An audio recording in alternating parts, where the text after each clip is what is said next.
Hey there, today we're going to tackle two little words that are absolutely essential for talking about the future in English, if and when.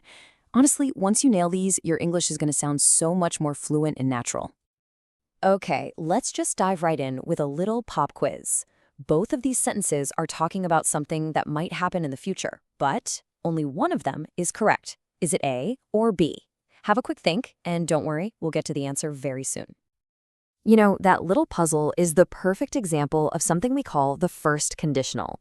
We use this structure all the time to talk about real, possible things that could happen in the future and what the results will be. It's super useful, but it has this one common little trap that catches so many English learners.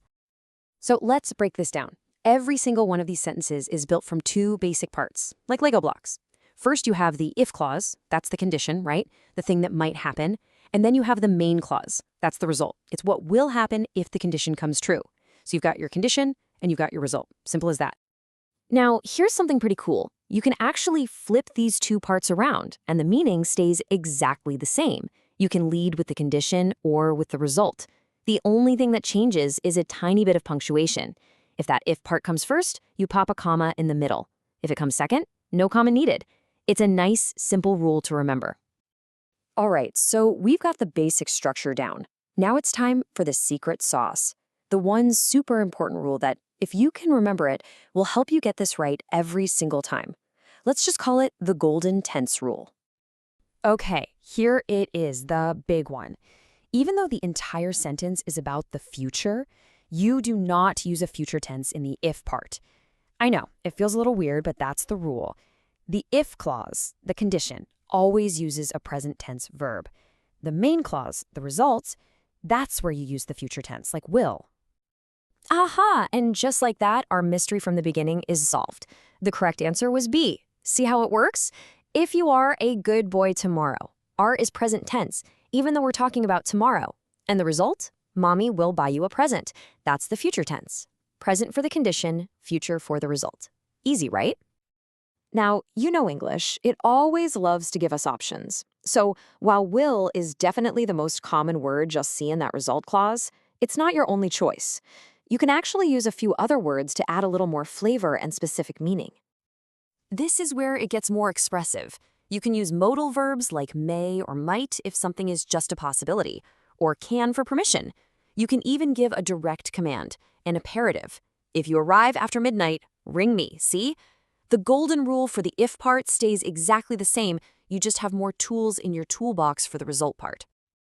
Okay, you've totally mastered the first conditional with if. Well, guess what? I've got some amazing news for you. You've pretty much just learned how to use a whole bunch of other super important words that talk about time in the future, like when, before, and after. Does that whole present tense for the future thing sound familiar?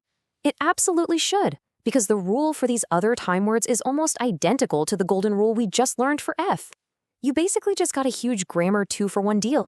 And here it is. Whenever words like when, as soon as, or until are referring to the future, the very next verb has to be in the present tense, just like with if. And then the other part of the sentence, the main part, gets the future tense. It's the exact same pattern.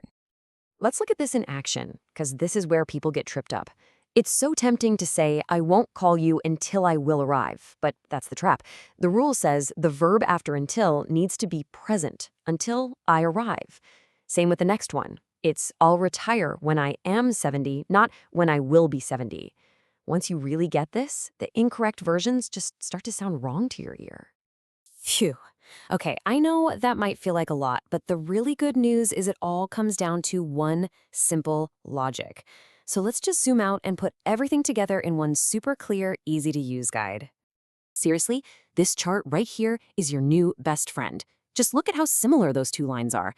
It doesn't matter if your trigger word is if for a condition or a time word like when or after. The rule for the next part of the sentence is the same. Use the present tense. And then the main clause gets the future or a modal or a command.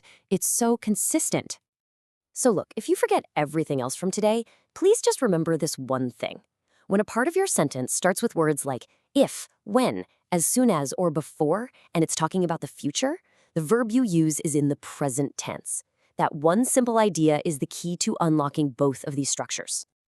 And there you have it. You've got the rules, you've got the guide. Now all that's left is to practice. So I'll ask you a question using the exact structure we just talked about. What will you do as soon as this explainer finishes? See? Finishes, present tense. Give it some thought. Thanks so much for joining me.